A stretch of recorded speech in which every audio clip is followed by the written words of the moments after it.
Alrighty, welcome everyone. I'm Teeaboo, and I am here for Dandadan. If we were doing normal things today, we would be moving on into episode 10, but we're not about to do normal things. We're about to do something somewhat different, and I hope that you'll forgive me for taking a little bit of tangent, especially given that I've dropped double episodes for the last couple of weeks. I want to take a breath. I feel like I can't breathe in Dandadan, and that's wonderful. It's like such a fun roller coaster ride, but I need a breath. And when I was approaching this today recording thing, I wasn't sure exactly how I wanted to do that. My first impression was that I should just go back one episode and rewatch the Green Gojira episode and sort of get my brain caught up, like rehash a thing so that I can process it a little bit and think it through more fully and let it percolate and settle. Because what I have is kind of like I've used roller coaster a lot, but it's almost like a warp speed of various impressions that have come across my brain over the course of watching the last couple episodes of this show, and it feels like it's all getting jumbled or at risk of getting jumbled up in there. So going back one episode, rewatching it would be totally fine. I've done that a couple of times. I did it with a JJK episode that I watched like immediately after after watching it the first time, and I thought that would be okay. But I thought about it, and given who drew this and their relation to Tatsuki Fujimoto, I think it makes the most sense for me to go back. Not just in time, not just in episodes, but actually through the media itself, and perhaps through the stages of development that the media has gone through. We've been interacting almost exclusively with Dandadan as an animation product, which is awesome and incredible and a lot. I'd actually like to step back a little bit to something that I've been really enjoying seeing individual frames from, because there are a couple people in my Discord who are posting relevant frames from the episodes that I just watched from the manga. And those have been doing a really good job of showing me kind of the roots of the thing, where we started with it, and what's been changed in adaptation, what's been broadened and made whole and three-dimensional and solid and real in some way. That's kind of how I think about animation adaptation. It takes this storyboard that is the manga, which is real in itself. It already exists, and it brings it to life. It breathes life into it and makes those characters move and fills in the gaps and produces the glue and the camera angles and the shots and the music and the flow and the sounds and the voice acting and all the things that make it a thing. And all those layers of things that make it a thing are what's overwhelming me, because they're also fucking good, because they're also absolutely bonkersly, like, beyond the norm of what I'm used to experiencing in anime to being art in and of themselves. What I'd really like to do is pull them away, peel back those layers, and get down to like the roots of the thing. Because Dandadan as a story, as a single person or little team doing manga, as a static art piece, as a comic, is a functional art piece itself, and it doesn't actually need all those trappings, but it does thrive off of them. But they're a little much, and so they're overwhelming me, and so I'd like to go back in time and look at the manga a little bit. So that's what we're going to do. I have acquired a couple of volumes of the manga. I'm going to put them here in the video on YouTube, and I'm going to obscure them fairly heavily, because copyright for manga fully exists, and we should be respectful of it to an extent.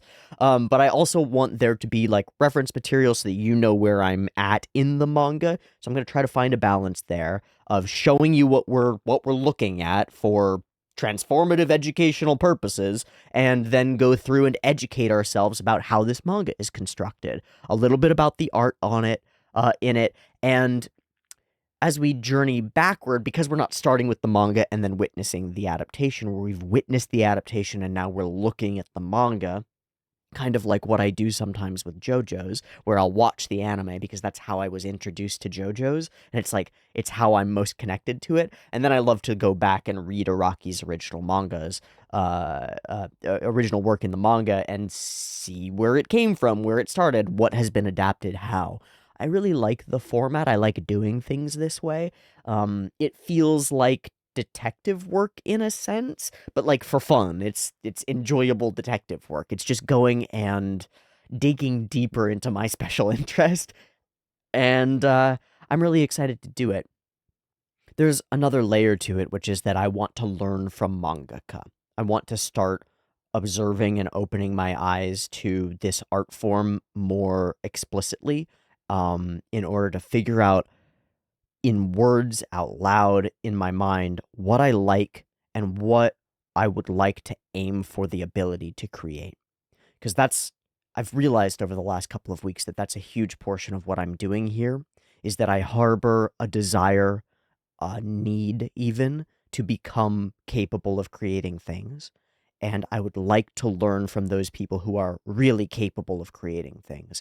And it strikes me as quite obvious that Yukinobu Tatsu and the team that's working with him on this manga is a very capable creative who's having a lot of fun creating fun things, and I want to learn from that. So, I've got volume 3 of Dandadan up and ready to go. I'm going to plop it right over here, and I'm going to chop it up, make it low opacity, and probably put something over it that says, like, transformative for education, because that's what I'd really like to do here in this video, is just go through a little bit of Dandadan.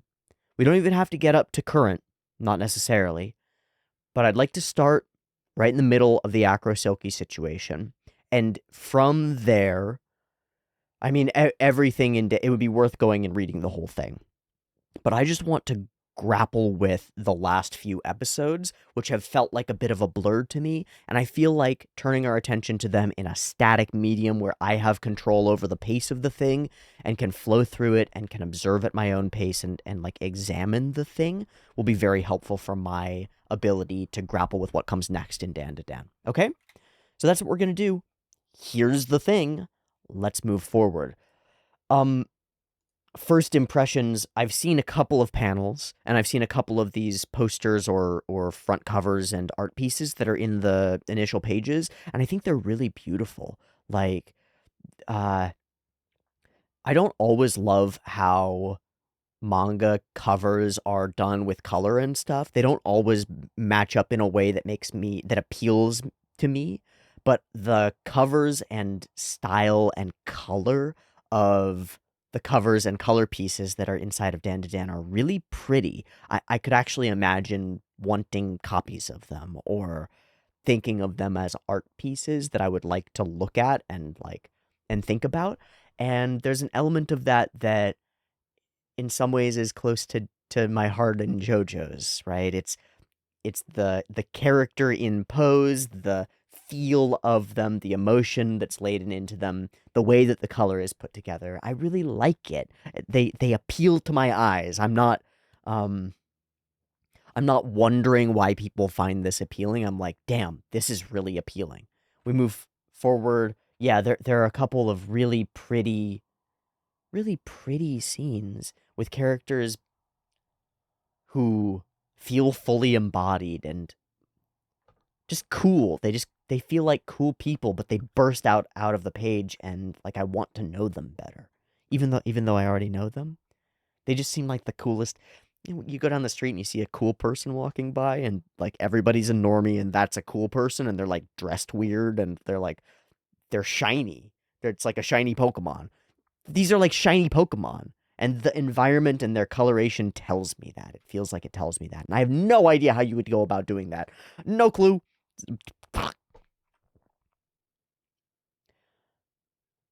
Oh, whoa. I didn't notice the hand crawling out of that. That's freaking cool. So, is this watercolor? I think it's watercolor or watercolor markers, which I've been using a lot, or like alcohol markers. It uses similar like layering of color and blending of these pastels. I'd really like to be able to do stuff like this. I'd really like to be able to color things in a way that feels like magical light, like glow. It's something that's well and truly out of my reach right now, and that I want to expand my reach to include it. Dun, dun, dun. Story and art by Yukinobu Tatsu. Awesome. Okay, got our characters. With Turbo Granny's power within him, he's able to face off against Acro Silky. We're not going to read out every line, which is often what I do when we're like doing a direct manga read through, but I will highlight lines and things that stand out to me, or panels that do. All right, we do have a wonderful little blurb here that I do think I'll read out. Story. Momo, a firm believer in spirits, comes to the rescue of a paranormal fanatic named Ken Takakura, aka Okarun, when he's getting bullied. After arguing about the validity of each other's interests, they decide to prove their respective beliefs. So Momo is sent to an abandoned hospital known for UFO sightings, and Okarun heads to a supposedly haunted tunnel. Once there, Okarun gets cursed by a yokai called Turbo Granny. At the hospital, Momo ends up abducted by aliens called Serpoians, who are seeking a human female for reproduction, and also banana organs. They take her aboard their ship, and Momo finds herself in big trouble. Suddenly, Okarun appears through the phone, and thanks to Turbo Granny's curse, he's able to transform. At the same time, Momo awakens to her paranormal abilities, and the two are able to escape the Yuho. Yuho! But Okarun's curse affects those around them, so they decide to have a showdown with Turbo Granny. Seiko sets up a barrier around Kamikoshi City, and Momo and Okarun enter the tunnel, lure Turbo Granny away through a game of tag through the city, and subsequently beat her. Afterward, Okarun and Momo search for the testicles he lost in the battle, but Ira, after picking up one of the gold balls and awakening her own powers, mistakes Momo for the devil. Incredible. Acting as defender of justice, Ira calls out Momo, but then the yokai acrobatic Silky appears and attacks. Thanks to Turbo Granny's beckoning cat powers, Okarun and the others are able to flee from their defensive fight and plan a counterattack. So we begin Volume 3 right in the middle of the Acro Silky fight. Let's get through it and to it. Wow, she's cool looking. So, I've been investing time and energy into figuring out how to draw hair, especially, like, hair with interesting texture, like frizzy hair, you know? I don't fucking know how to draw frizzy hair, and I realized that I don't know how to draw trees that look like frizzy hair, and I don't know how to draw broccoli, and I've been drawing things that look like frizzy hair to try to figure it out. Here's an example of one way to draw frizzy hair. It's just scribbles. It's just scribbles. It's a little bit abstracted, but it's kind of just drawing the frizzes. It's pretty cool. Matched with the other tones, like it's kind of a screen tone, the stipply screen tone of the shirt, and the other textures in frame, like these screen tones and stuff. The hair really stands out. Kind of cool. Kind of pretty freaking cool. Give her back, you pigs!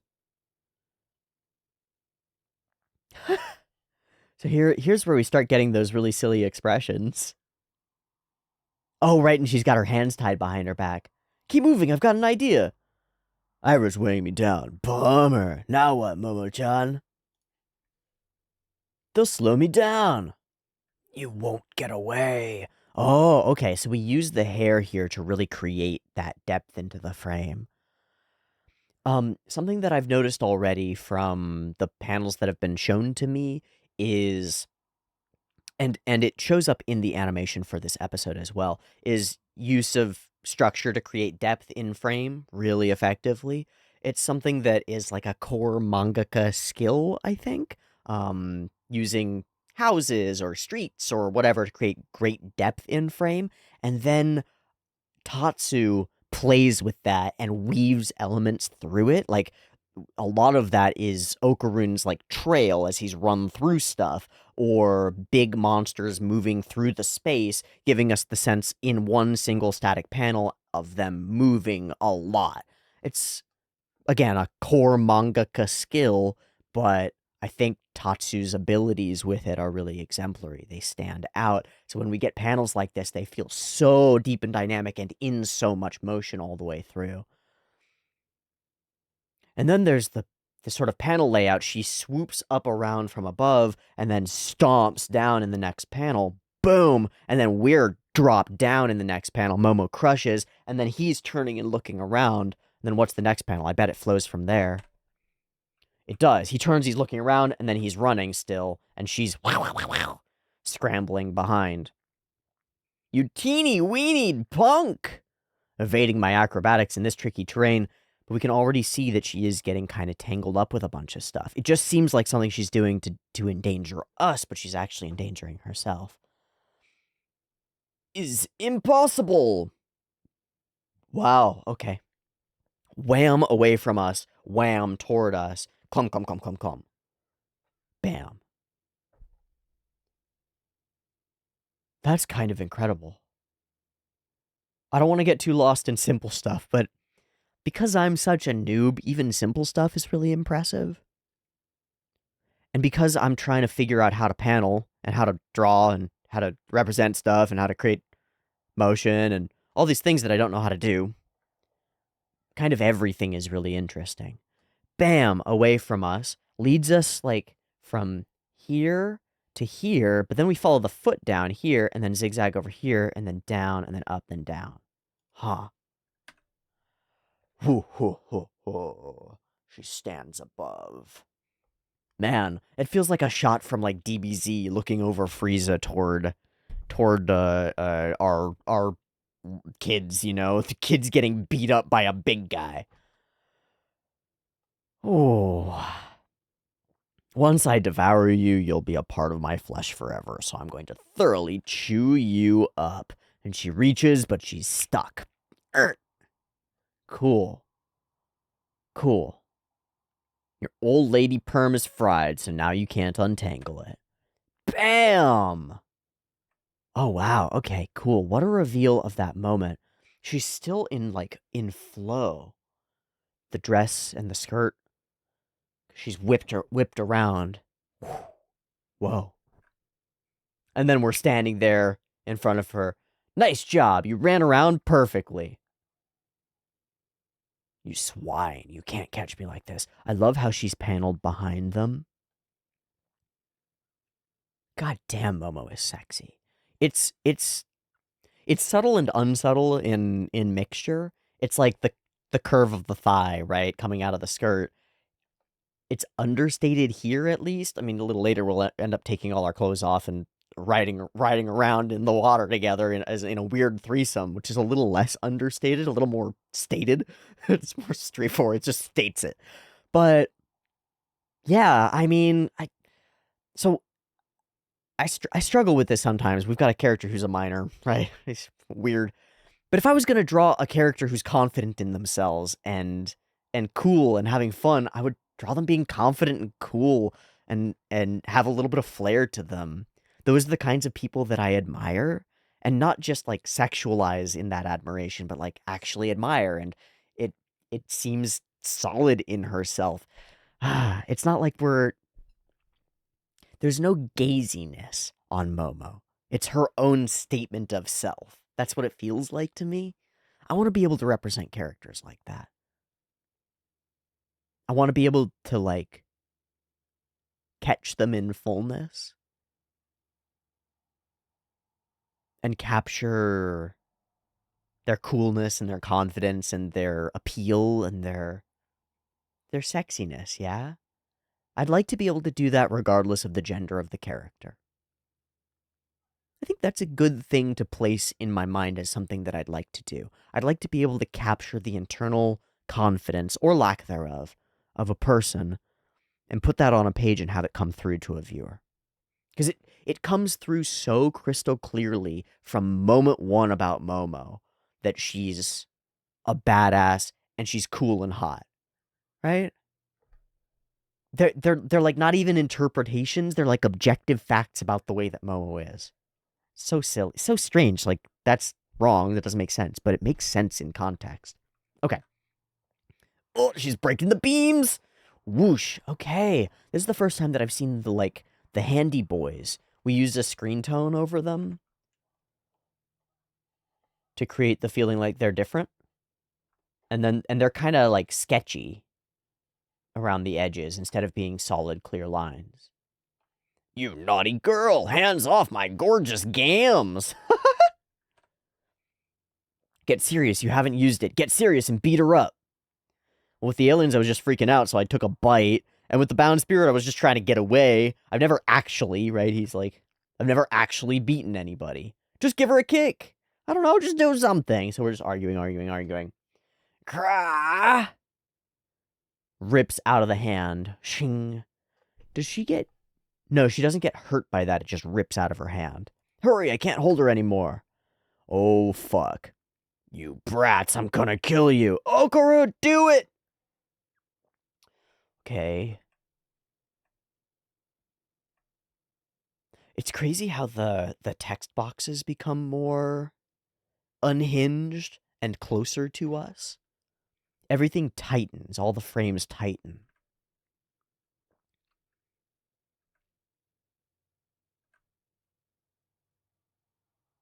Yeah, she's coming. Okaru, beat her up! And then I think the next panel should be a big, like, he leaps through her and uses his head, right? Okay. Fuck. Yeah. These are the kinds of panels. I haven't seen this one, but these are the kinds of panels that have been dropped in my Discord that demonstrate kind of the awesomeness that Tatsu's able to create with these big, wide, whoosh, pow. And I imagine that there's one for every time that Okarun turns it on, you know? Boom, smash, bang, whoa. You're not so bad when you try. Ah, pitiful. Can we exercise her? No. She's just chilling. Let's get the ball. So what's her relation to Acro Silky anyway? Does she have his ball? Yes. Lucky you got a testicle back. Bigger problem, she's dead. Fiend. Okay. We're following the flow really closely. Let's go. We're about to dive into dark stuff now. Cardiac massage, CPR. 1, 2, 3. What's the point? My precious Ira. There is a much better way. I will give my... Wow. These sketchy lines all around it create that sense, and her hair all gone. Wow. Who would believe anything you say? Rip. Wow, it's just frame to frame. You're just gonna eat her again? Rip. Wow.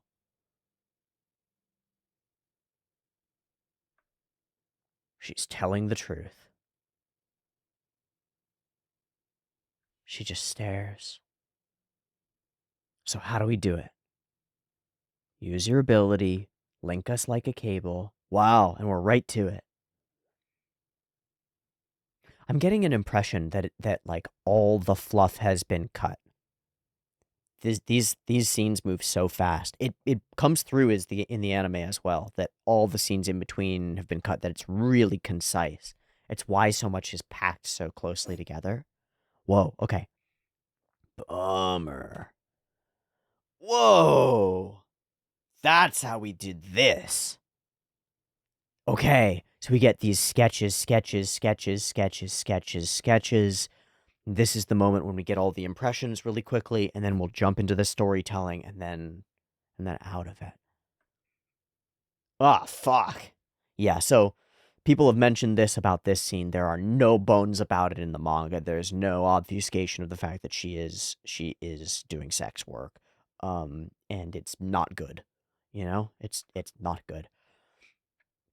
The impression is that she's already in serious debt to the mafia, to the Yakuza, and this is her light and her joy. So she's taking on these extra jobs and sex work in order to provide, in order to survive. And the implication is that she takes out of her money to buy the dress, and that's what makes it so that she doesn't have enough money when the Yakuza come. Fuck, we're right to it. Oh my god. Oh my god.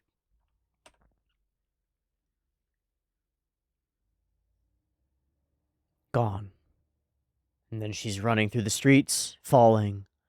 That whole scene is adapted from like 4 panels? I'm gonna cry.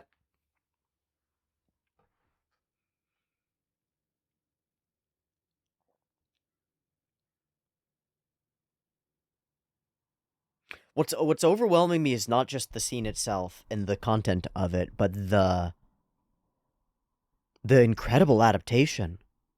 Because it's clear to me how much effort was put into the adaptation, into turning this really excellently conveyed scene into another really excellently conveyed scene in a more full medium. It's spectacular that they did this. Fuck. And then the black panel at the bottom.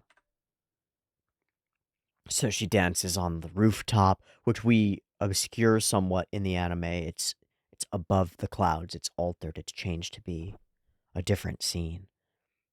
But we hear in the anime, we hear a thud instead of seeing this. So it still delivers, just in a way that's adapted to the medium. So she dances on the rooftop. Free. Thank you always. Fuck, dude. So there she is, wandering, and that's when Ira pulls on her skirt. You're not Mommy. Why would she be here of all places? She went to a place far, far away. Even with Mommy gone, we have to hold things together so that she can be proud when she comes back someday. That's why you have to stay strong. Okay, I promise I'll be someone she can be proud of. And Acro Silky becomes warped by this. A child is a child. It fits. It fits the gap. I was Ira's mother. Me. Momo having oh my god.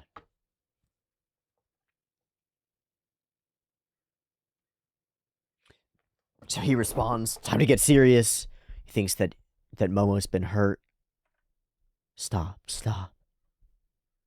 She's coughing and she's back.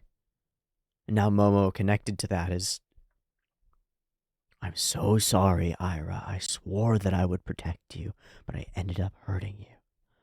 I've become nothing but a monster, cannot even control my emotions. I will end this now.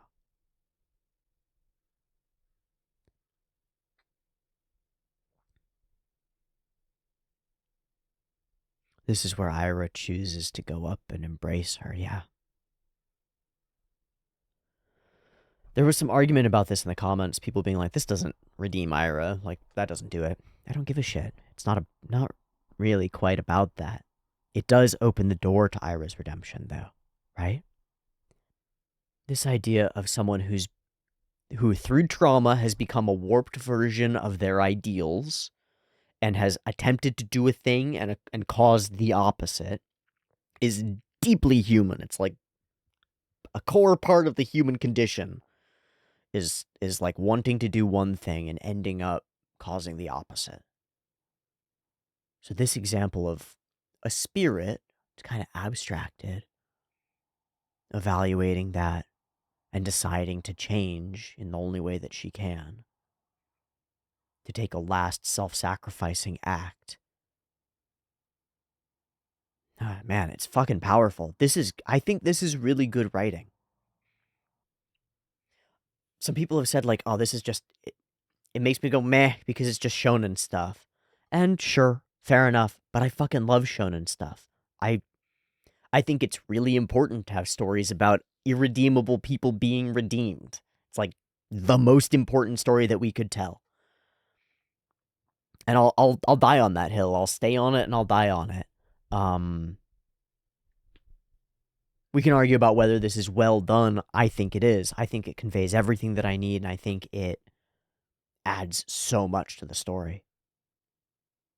It is, and I've seen some people complain about this. This is quality emotional manipulation. If you're feeling your emotions being manipulated, it's working.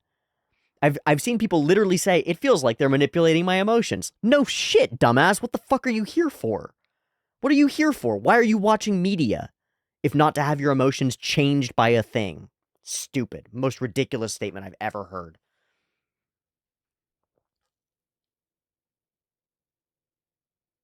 She said it herself. Without an aura, she'll die. Plus, she has lingering regrets. She won't be able to achieve nirvana. So then what? Nothingness. Erasure. Forgotten by the living and the dead. A worthless life anyway. Hardly worth a second thought. But that's way too harsh. Isn't there some other way? No. It's a matter of her own heart. There's nothing anyone else can do for her now, but you can change someone's heart. Your actions can affect them. I had wanted to buy you even lovelier clothes. I love the way that she falls apart. Every thought in her is, I should have done better. Fuck. And in that is where Ira embraces her. Mom, I love you. Ah, shit. Ah, shit, dude. You're not Inio Asano? Holy shit, dude. You're not Inio fucking Asano. You can't do that. Yes, you can. Okay.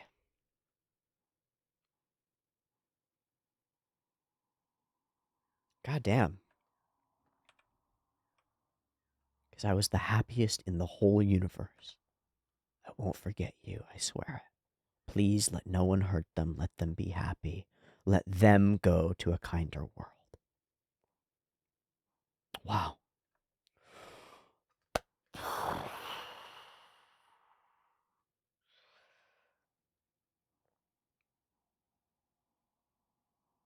Okay. The text is really strong, really raw, really full of emotion, really potent. The adaptation layers in so much, expands out so much. Really excellent piece of manga, really incredible adaptation.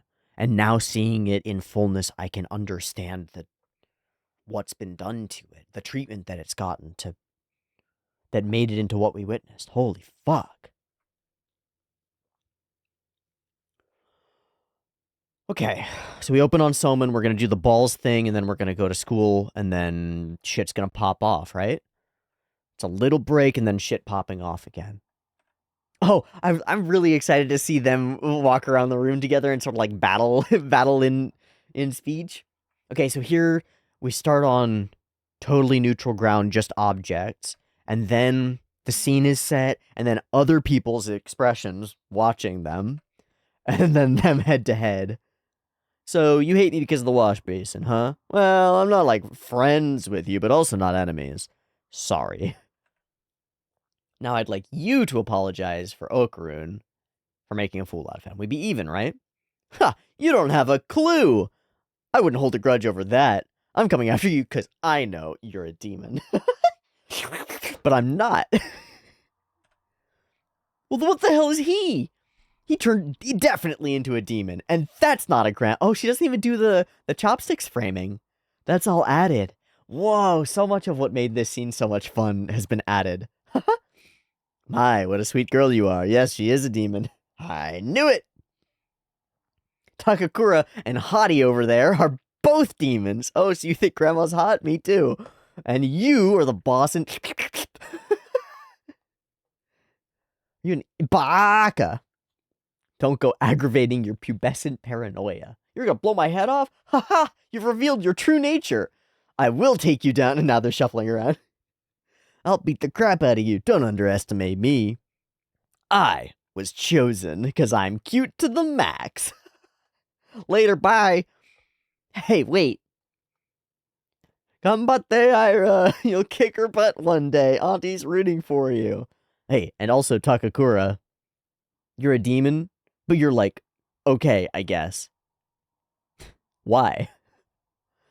Well, it's only natural. If a person's in trouble, you try to help. I see. So you still have a human heart left.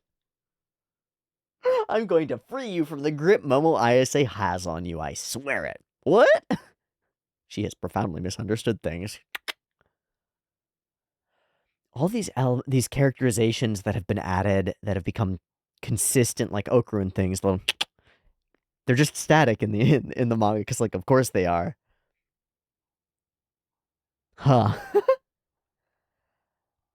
No, it's wrong to have these feelings. I'm a human and he's a demon. Nope, we're putting your ball back.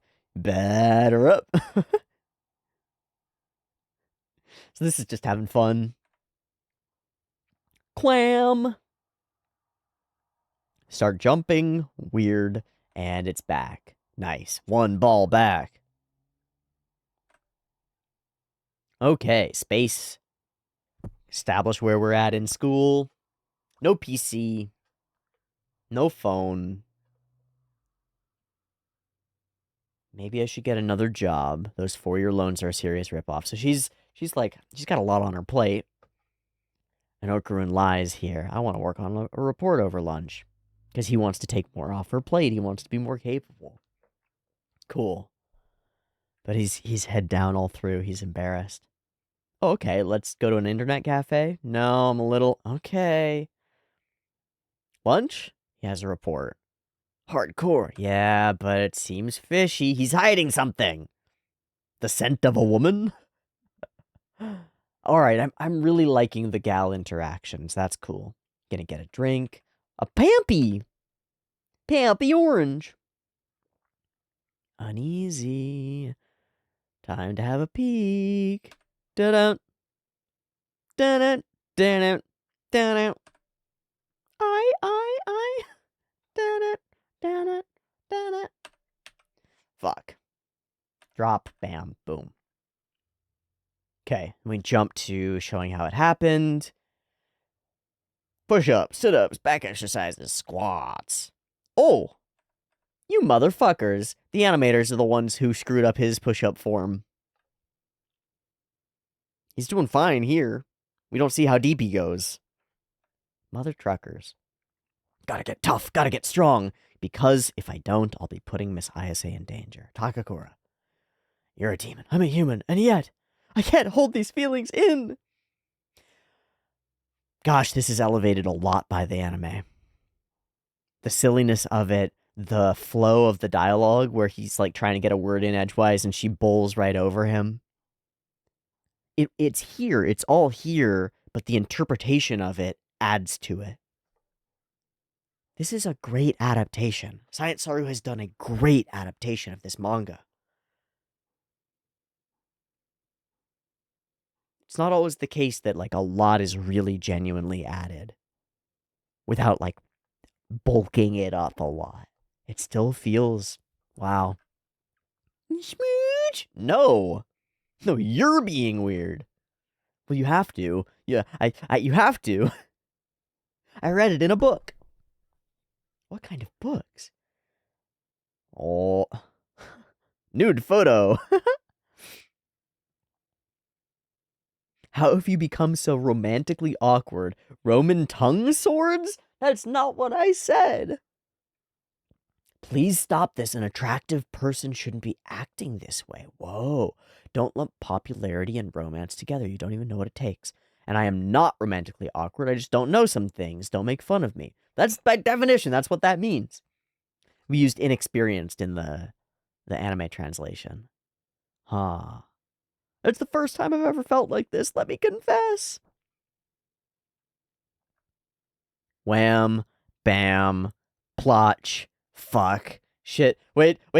No. Takakura, hurry up and do it. No. Turd burger. Okay, so we chase her. I don't want to hear your excuses. The report was a lie? Okay, yep, you're a lie. You're a liar. I've heard enough. She doesn't want to hear it. Okay, so here we have our rupture. Our characters are split. They're not able to see eye to eye. They're not able to communicate what happened under the surface. She's not able to say what she feels about it, actually. And then we're on to Mantis Shrimp, which is our setup for weird ethereal stuff to start happening. This is the time that it's most, like, crystal clear to me, in terms of the feel of it, that the alien stuff in the supernatural realm functions, even if it's not literally in context, functions as the sort of metaphorical unconscious space where we're battling out our internal struggles in the course of battling out these monsters and stuff. It's not like one to one. It's not like the aliens specifically and directly represent the conflict between us, or like they specifically represent sexual tension or something like that, but they kind of do, right? The aliens are kind of really focused on sex, and they appear when sex and relationship are in rupture. It's like the rupture between us enables them to come in, and then fighting them off is what glues us back together, like brings us back together. There's a wealth of anime manga stuff that works in this kind of a way. A lot of magical girl shows kind of work in this sort of a way. Whether we go to another space or not, we go to another realm. We do our battles as Maho Shoujo character, not as little kid, right? So the way that a lot of Maho Shoujo works, from my understanding of it, is we have a normal real world story with real world characters. We introduce a supernatural element to it, fairies, something that gives them a power. We say you're the chosen one, like Ira thinks she is, and then something happens in world that's like a creepy adult trying to manipulate a child to make their life worse, or like a conflict between two kids, and that brews up a spirit or a monster or a demon that's kind of representative of the conflict that's going on. And then we fight it in this sort of other space. And then we come back, we bring it home to reality and fix the real world problem in the same that we kind of couldn't fix unless we fixed the ethereal psychological world problem. We have to defeat the monster in some sense in order to solve the underlying problem. I think my favorite example of this that's just continuously all the way through is like woven into the themes of the show is broad window Pretty Cure, specific window Heartcatch Pretty Cure, because Heartcatch has a narrative device that's called like the flowers of the heart. It's like every human person has flowers blooming in their heart, and when bad shit happens to them and they get kind of depressed and sad and angry and stuff, the flowers wilt, and then they become like a monster grows out of that. And there's like an evil force in the universe of all the arrayed bad guys that are trying to make people's hearts wilt so they can get some shit done. And we, the magical girls, are stopping that. We're here to stop that. So every time there's a thing that's like that, it's like my mom wasn't kind to me. She's too busy for me, and she goes to work all the time, and so my heart flower wilts, and this kid is like depressed now. And in their depression, they spawn a monster that sort of rampages around destroying stuff until the Pretty Cure girls show up and are like, all right, we're going to stop this monster thing, but they kind of have to figure out what the monster is and defeat it with kindness. And then we end the sequence with a scene where like they, as normal people, fix the problem in the real world, and something happens between the child and the parent that lets them connect again. Yeah? Very much like the Ira sequence with the mother, although that's extended and made more adult in its themes. It's very much, it flows exactly like a standard magical girl story. Just with, not with Ira being the magical girl. She just thinks she is. She's actually the one under threat, which is a classic way to introduce a new magical girl. In fact, I believe that the blue precure in Heartcatch is introduced by that exact sort of sequence. There are other things that verge into this. There are a lot of Western works that have this kind of a vibe. It's sort of fairy tale-esque. We watched Over the Garden Wall, and Over the Garden Wall is kind of like this. There's a real world set of events that's got some conflict to it, and then our characters, something happens to them, and they end up in this more ephemeral spirit world where they interact with all these elements that are kind of dreamlike in their fuzziness, their fuzzy relation to reality, but not quite. And by engaging with all of those, our characters come up with new ideas of who they are and how they represent themselves. And then when they emerge back into the like overworld, the real world, right, after delving into the mythic underworld, to steal a Gygaxian term, or delving into the underworld in like a Joseph Campbell sort of sense, hero's journey kind of sense. You delve into the underworld to explore the subconscious. you emerge back out from that, gripping the weapon of like truth to some extent, the weapon of a different understanding of self, and you emerge out a hero. You emerge out somebody capable of being embodied and actualized, and then facing the thing.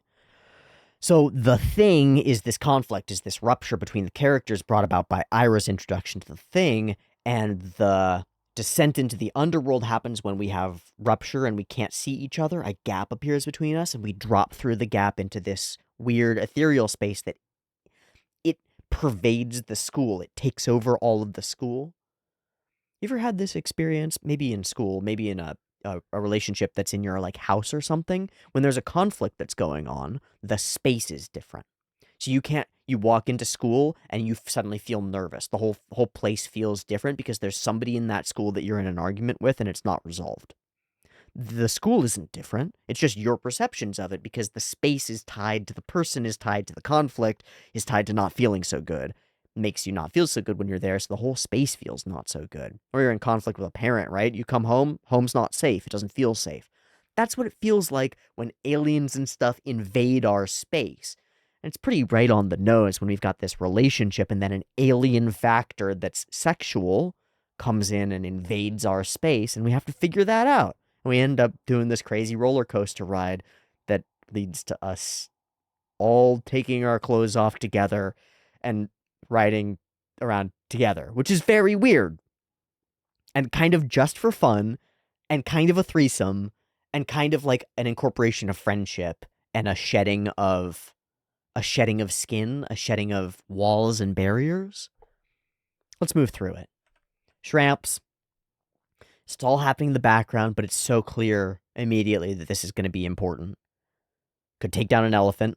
Even with the water's resistance, imagine the destructive power. No way, she's talking to the shrimp. Just can't get it out of the head.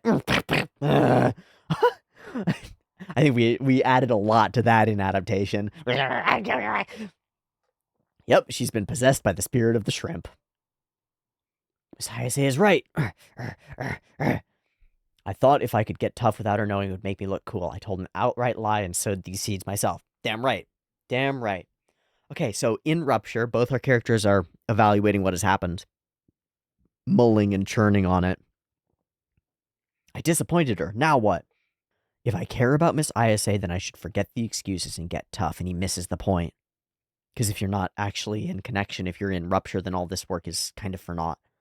It's useful, but it misses the point, and it's in that moment that we sink into a separate space. We're alone. Feels just right to me. Feels just right. Ooh, Monogatari when we're alone. Oh, it is a familiar room. And it's only us, only you and me. What is this? What's happening? Is this Momo? Nah. It's pitch black. Yeah, this is similar. Completely locked in, water levels rising. Of all the, what's happening to Okarun, and even thinking about it, it's like, fuck. But she cares about him too. We're separated, and she wants to reach him because they actually find solace in each other. They actually work together as a team, but she's mad about it. They can't see eye to eye. They can't communicate. They can't work together. It's just, there's walls in the way. And until they get that out, until they spew bile at each other and are like, you fucking idiot. And he's like, no, that's not what I was trying to do. Until we actually speak and communicate, it's just walls. It's just separate. It's like we're yelling on other sides of the building. Plitch, plitch, plitch. What the? Something's coming. Plitch, plitch, plitch. We don't do the wave? We don't do the wave. Fuck, man. The wave coming around the corner and going is the coolest part of that whole scene. Including the Gojira zappy boom. It's the coolest fucking part of the scene, is the wave going out. It's not even in the manga. I know that it's a direct reference to a movie, and I don't know what it's to. Let me go look at the comments, see if anybody's added that for me. Nope. It's Gojira Nessie. That's dope. That's dope. Fucking terrifying. Splish, splish. Oh, there it is. There's the wave. Ripple, ripple. Oh, not even. It's just the ripples in the water, which kind of implies that it can feel that she's there. And then it's straight to the big zap. Pew! Whoa. It just turns and keeps going. Holy shit! What was that noise? This isn't some kind of trap, right? No! Something like this happened before. We beat the alien and everything went to normal. Wait, aliens exist? Yeah, they're actually nastier than ghosts and goblins. Ghouls and ghosts. Well, so they were collecting human reproductive organs for some reason, but... And there he is. What a guy. What a boy. What a lad. Chiquita, You and I Cry. Okay, so Chiquita is a song by ABBA. I've been informed of this. I have no knowledge of that. Didn't know that that was a thing. Not something that I was exposed to in my youth, so I was never gonna know. Chiquitita. It's cool. It's fun. It's really weird. It makes me... The thing that it makes me wonder is, like, I've... Oh shit, what is it? There's a science fiction book where aliens have listened to like all of the broadcasts from Earth and take those as like our normal. I forget what it is. Yeah, I don't know. I guess we could just reference Galaxy Quest here. This gives me the vibe that like these aliens have experienced Earth through our media that's broadcast out into space, because like our radio signals and stuff all filter out into space. So there are like 100 years of weird stuff, weird airwaves blasting out over the intergalactic everywhere. So it's like it's possible that aliens could be watching our movies and listening to our weird music. That'd be really cool. Whoosh. I remember that cut. Bummer. Who am I to go around rescuing girls? Ira, you'll just be in the way, so like, go away. Oh yeah, and Ira-chan. Where do you get off? You haven't even kissed me yet.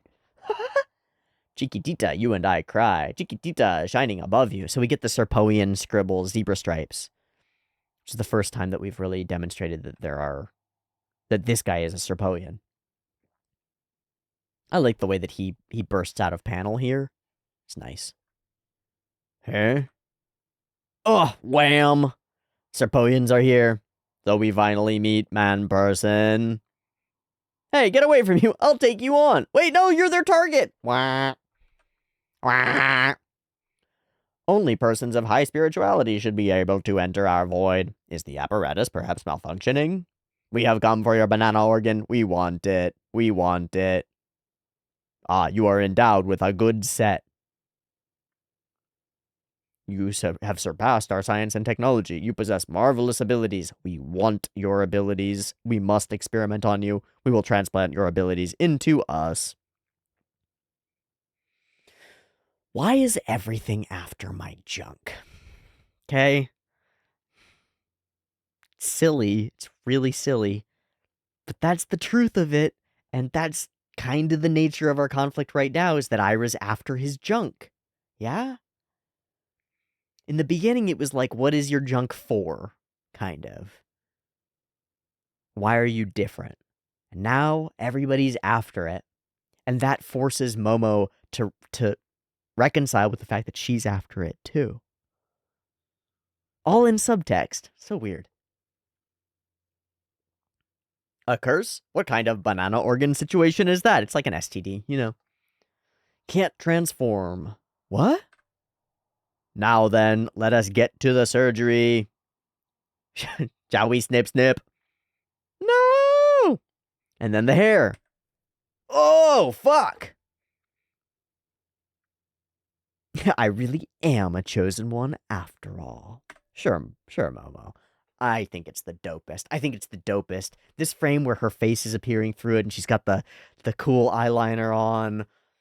She's taking this insane pose. I think it's the dopest. I love the way that the hair flows around behind her. I love this facial expression so much. I think it's so cool. The acrobatic Silky. Huh? Yep. The weird creepy face offsets this kind of sexiness. Makes it weird. How can you be so shameless? This is under presumption of an honorable betrothal, isn't it? Very well! I see. That is why you are able to enter our void. Then while we are here, we will pluck your banana organs to... Hold on, let me put on some clothes.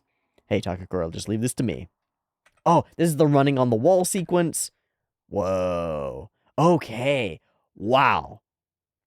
So I'm still, because it was uncredited, I'm still not exactly sure who adapted this, but what an adaptation of this frame. It's just this frame, right? It's just this frame, and we got this whole hallway hurtling over the gig worker as he punches and rushing down the hallway scene. So freaking baller. So cool. I remembered they matched up the frame so that her leg blocks her nether bits in the flow of the thing. There are a couple moments where like everything is arranged so that things should be visible and then they're not because of careful arrangement. I really like that. It's clever in flow.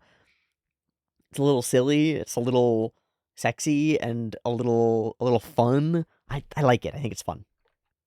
Hey, wait, could you not attack me too? Yeah, boom. You are cheap. We have countless replacements. Oh, and people have mentioned that this is really similar to Ultraman's thing, and in fact that the Serpoians may be a direct reference to Ultraman stuff in the first place. Which is why I thought that the Japanese businessman song was might have been Ultraman as like a thing, because it matches up. It's not. Chiquita, you and I cry. Jet punch! I really like this frame of your boy doing his multi-punches. Um, it's something that I could see myself being able to draw in a year or two, something close to it, yeah? It's like, okay, this is within my grasp. Most of what's going on in this manga, not ever going to be within my grasp as far as I'm aware, right? I'll get there, I think, maybe, I hope. This, I could probably do soon. Cool. Fuck.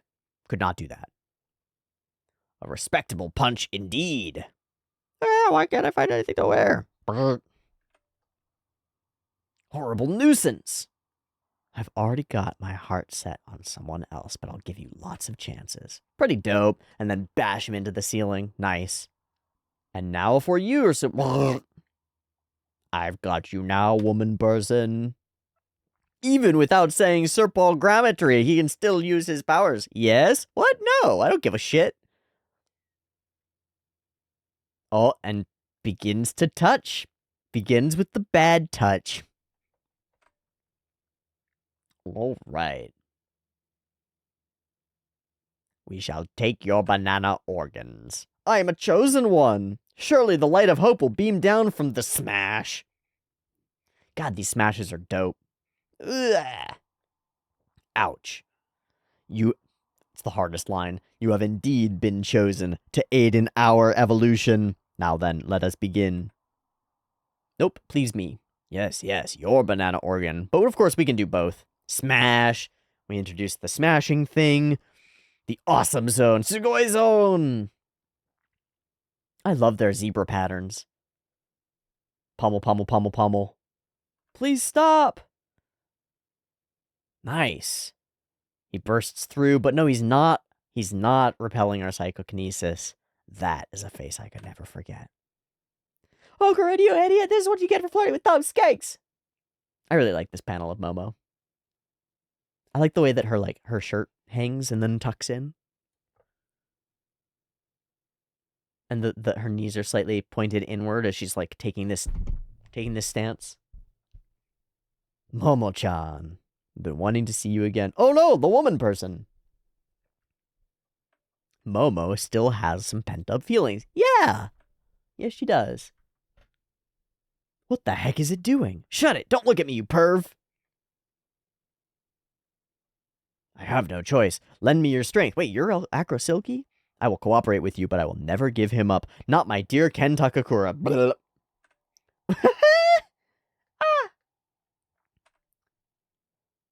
We have the upper hand. Awaken the gig worker.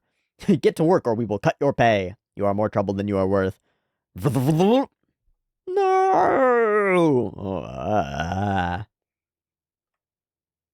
Can you fight for 24 hours? Businessman. Okay. Let's go watch this energy drink commercial.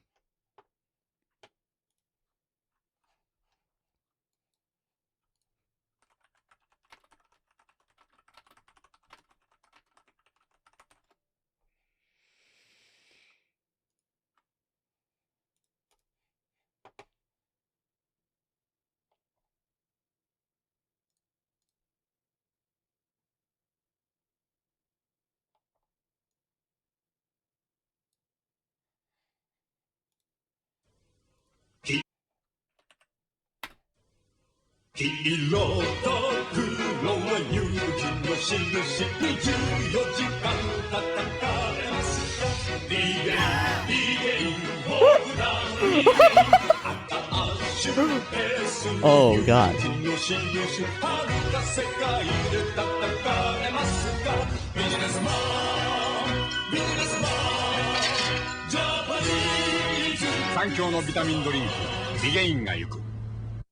If only we didn't drink Regain, we wouldn't have to work. So, like, Regain is the death fuel. That's insane. That's it's really ridiculous. Okay. Businessman. That's a cool way to show the punch. It partially happens in the first frame and then snaps to the next frame, and then it's already happened. It's cool. Butsumas! If you say that name, you're done for. Target her? Nope, we got other problems to deal with, too. What a squad. Salary. Uppercut! Fuck. Too fast. He's trouble. He's cool looking. But your boy's fast. Your boy can see it. Oh, here's our, like, this is the dance sequence. Yeah. We're swinging around. You respectfully said that my power would not suffice. In that case, I will respectfully slam your weak spots again and again. Takakura-sama and I are as one. Hey, wait. Don't fight so close to each other. You're an easier target that way. Oh, is that why? Oh my, jealous much? I am not. Momo-chan, that is good advice. I am an awkward fellow after all. Funk. Don't say that. I'm sorry. He is completely useless. That will be an additional 60% cut in pet. You gotta be kidding. Boom. Bloosh. Oh, everything drops into water, right? Huh, how does that happen? It's unclear. What's happening? I don't know. I don't know how that happens. I think that we do it a little bit better in the anime. There's like the shape is flowing by and then everything drops in. But they had to really interpret this. Everything's become water. The walls and ceilings have become water too. Uh-oh. I know who that is. It's full Nessie.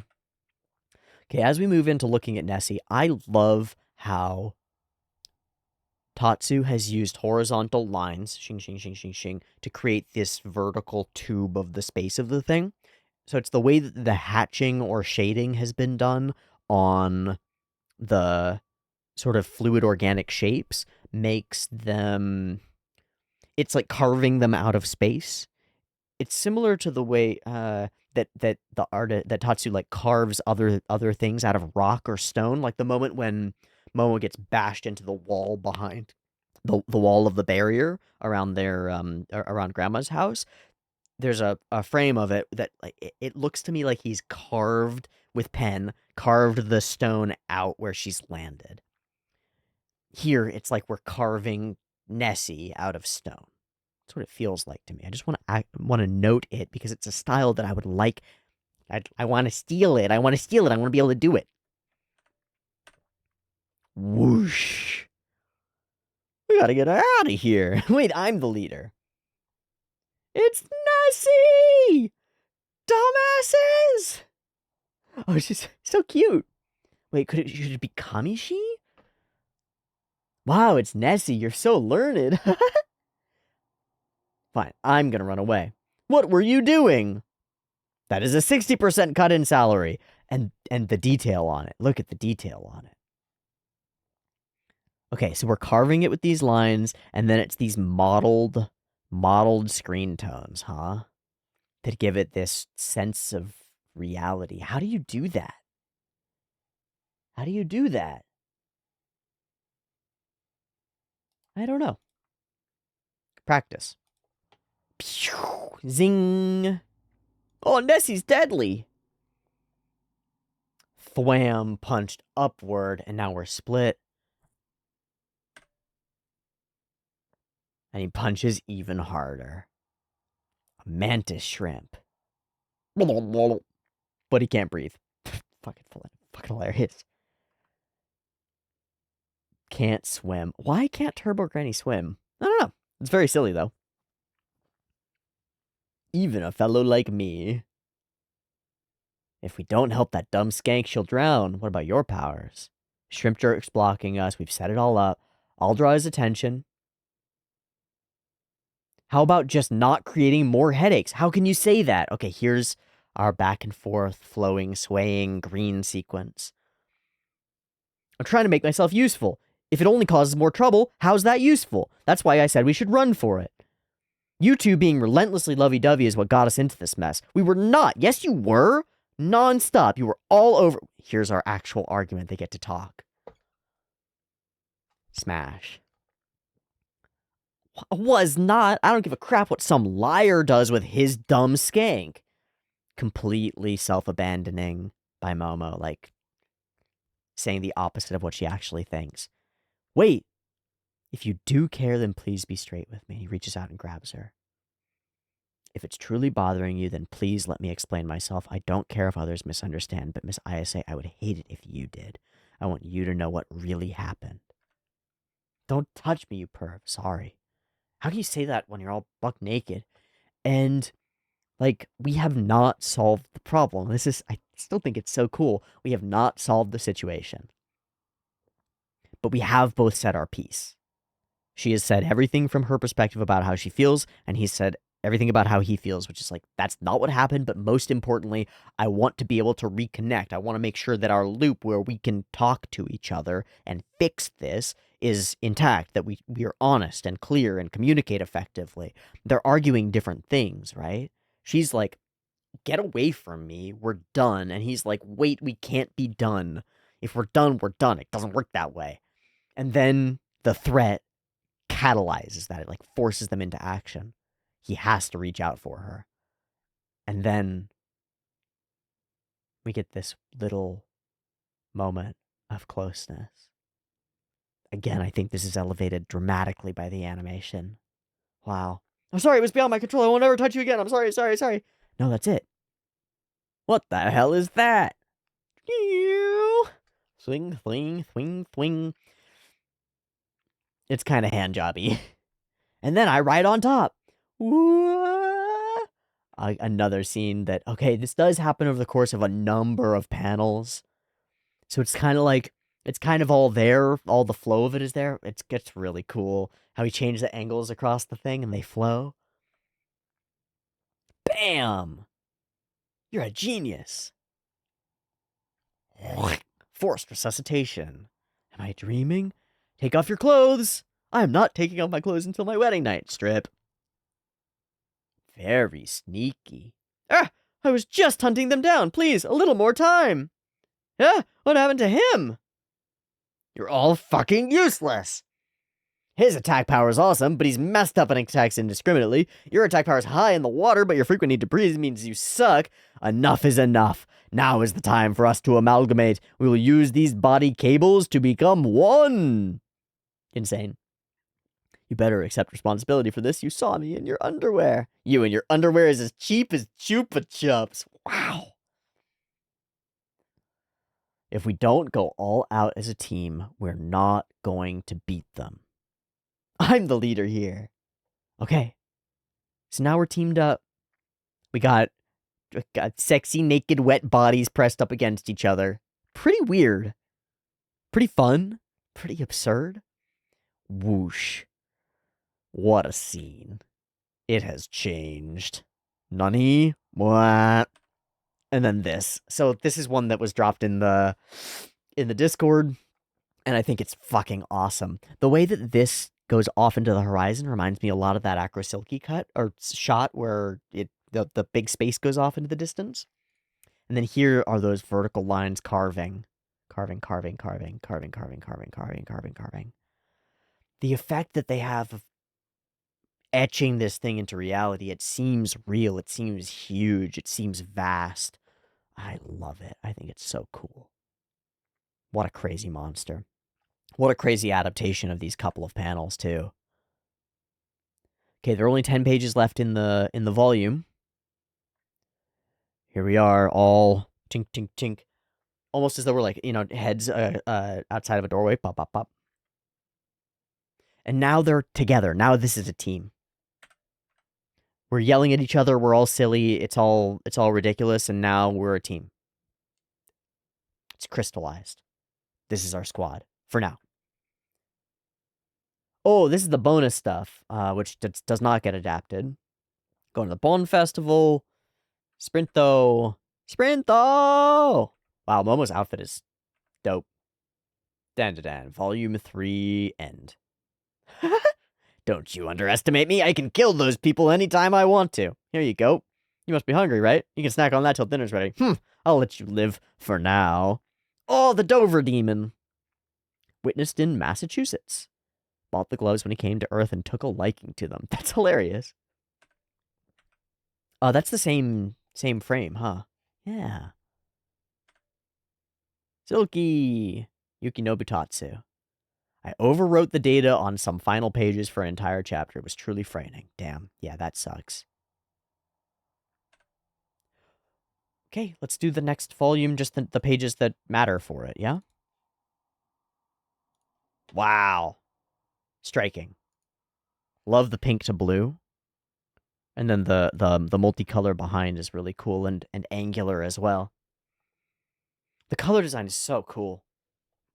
It makes its way into the opening.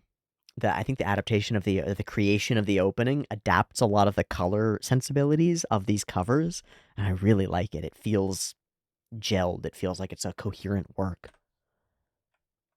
God, she's cool. They're both cool. All right, squad, Serpoians, squad, merge. Rawr! Pew! Oh, wow, that's a direct adaptation. That cuts literally from here. I love the way that this little line right here creates this whole space as being separate and like on a closer layer to us than where the Nessie is. It produces so much more of the depth in the thing. I have to try to remember that. Oh, shoop, shoop, shoop, shoop. Bloop. Out of water. We can't take that thing on forever. Its neck is taking in water. So if we wring its neck, it won't be able to fire. We do the hair. We do that Nazma kick. Wow, that's directly in here. And she gets whomped. You thought that was all I had. Ha ha ha. We are close combat infighter, Yuma. We are Ippo. Thwam again. God damn it. This is really cool. The style of the effects in the manga has been represented very effectively in the style of the effects in the animation and then expanded upon. The space is all laid out in the manga. It's well thought through. It's really cool. He's got that punching jerk attached to his arms. Laser beams and shrimp punches? It's hopeless. It's hopeless. Wait, no, shrimp punches. Yeah. Okay, alone, Momo. What a shame. But I have plenty of other ways to kill you. There's our looming frame. Gosh, for a single panel, how vast, how big. They really carried that over into the animation as well. I really think it's cool. We could wait for you to drown. It's so hot. That's so hot. Boom! Whoosh! Kabam! Oh, they turn into ropes and skeletons and tendons and stuff. What is this? You shouldn't have merged. The shock of his own punch would rip him apart. Ow! I may be a fellow who can't swim, but if I've got a road or the rep and it's all together as a team, Silky, Okarun with the rush, and this is like frame by frame adapted. He rushes, we see her, she turns, and then we're through. Again, the capacity to create these wide whooshing, rushing.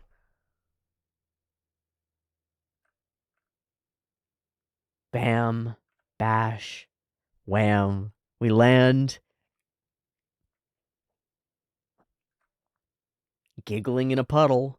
Thank you for your hardness, hallway. And then they were doing it somehow. Ah, fuck, oh, fuck, oh, fuck, oh, fuck. And that's it. That's it. That catches us up. And I feel like I have a much better grasp of what happened in the last few episodes of Dandadan. And I feel like I have a better understanding of the manga and its style and of the adaptation and what it's attempting to accomplish. Honestly, of how much of what's being adapted is already there, is already fully in crystal clarity there in the manga, is amazing. Is amazing.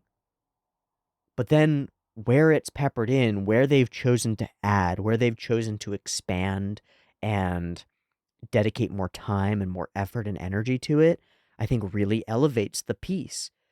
They add in the most important emotions to create a broader and deeper feel to the whole thing. They add in the action and the fun, you know? And then they add in all this animation creativity, partly infusing additional references in the way that they animate particular things, partly infusing, like, things that I think the animators think would be cool. Because the manga, we know, is Yukinobu Tatsu drawing a thing that he thinks will be cool. The best, coolest things that he can draw, right? And I think what you want in an adaptation of a work like that is people who are willing to take what's there and adapt it directly, but also are like, man, it would be really cool if this is what that sounded like, or if this is what that looked like, or if this referenced that as well, and that was fun. And I think it is fun. I think it adds a lot to it. And now, having seen both and gotten an idea of both, I think I've got a better idea of what Dandadan is, you know? Because I'm kind of like still in this zone coming into today of like, this thing is cool and I like it, but what is it?